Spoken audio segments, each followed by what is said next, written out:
Caríssimos irmãos e irmãs, nós estamos nos preparando para celebrar uma festa muito importante, que é o nascimento da nossa igreja, e nós damos o nome de Pentecostes. Essa presença do Espírito que Jesus prometeu, e cumpriu essa promessa, e que nos anima na nossa vida de cristãos batizados, anima também toda a missão e a vida da igreja. E nos últimos dias desse tempo da Páscoa, nós costumamos ler na nossa liturgia trechos de um livreto que está no Evangelho de João, do capítulo 13 até o capítulo 17. Nós podemos dar até algum nome a esse livro, como o livro da glorificação de Jesus, ou o livro da comunidade, enfim. Tudo acontece no contexto da ceia. Jesus, depois de lavar os pés dos discípulos, ele apresenta uma espécie de uma catequese. São as últimas recomendações e orientações que Jesus passa aos discípulos. São vários assuntos. E nesse sexto domingo da Páscoa, Jesus ele fala do mandamento do amor, duas vezes nos versículos 15 e 21 do capítulo 14. É um mandamento que Jesus deixou. É interessante, no Evangelho de João, só a partir desse capítulo 13, ou desse conjunto de textos que nós lemos do capítulo 13 ao 17, que Jesus vai falar do amor. E deixa essa recomendação, porque o amor é um aprendizado, e Jesus é o nosso professor, e é o Espírito que nos dá essa autoridade de vivermos o amor. Então, é a resposta que Jesus deixou com a sua ausência, com a sua morte, viver o mandamento do amor. Ele estabelece entre ele e os seus um outro tipo de presença. Deus habita o coração de quem ama. É na prática do amor que eles se revelam como seguidores de Jesus, nesse caso os discípulos e também todos nós.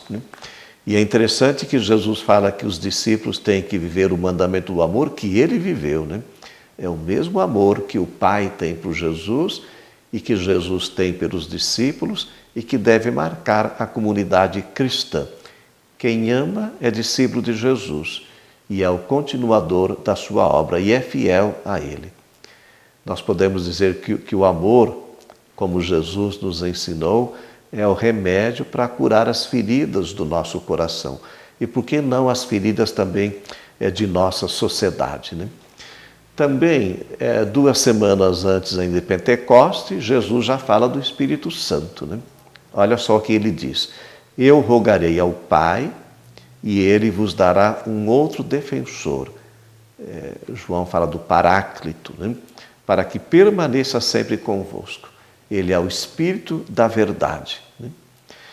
Nas outras leituras também, nos Atos dos Apóstolos, diz que Pedro e João impuseram-lhes as mãos e aqueles discípulos que estavam lá receberam o Espírito Santo. Depois, na segunda leitura, Pedro fala: Jesus recebeu nova vida pelo Espírito. Então, a presença do Paráclito, o Espírito, que faz nascer a comunidade em Pentecostes. Para assumir, então, essa missão de amar os discípulos, e todos nós precisamos desse nosso grande intercessor, desse defensor, desse nosso advogado que é o Espírito da verdade.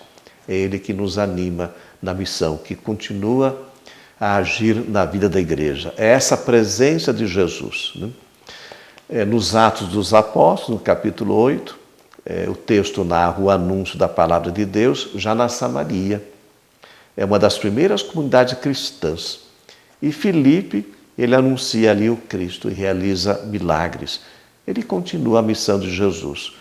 Sua tarefa de evangelizar suscita alegria. E Pedro e João, os outros 2 discípulos, rezam e impõem as mãos. E os samaritanos recebem o Espírito Santo. Olha que bonito, A nossa igreja que vai nascendo, que vai se constituindo, e a mesma igreja que hoje também, pela força do Espírito, continua a missão de Jesus.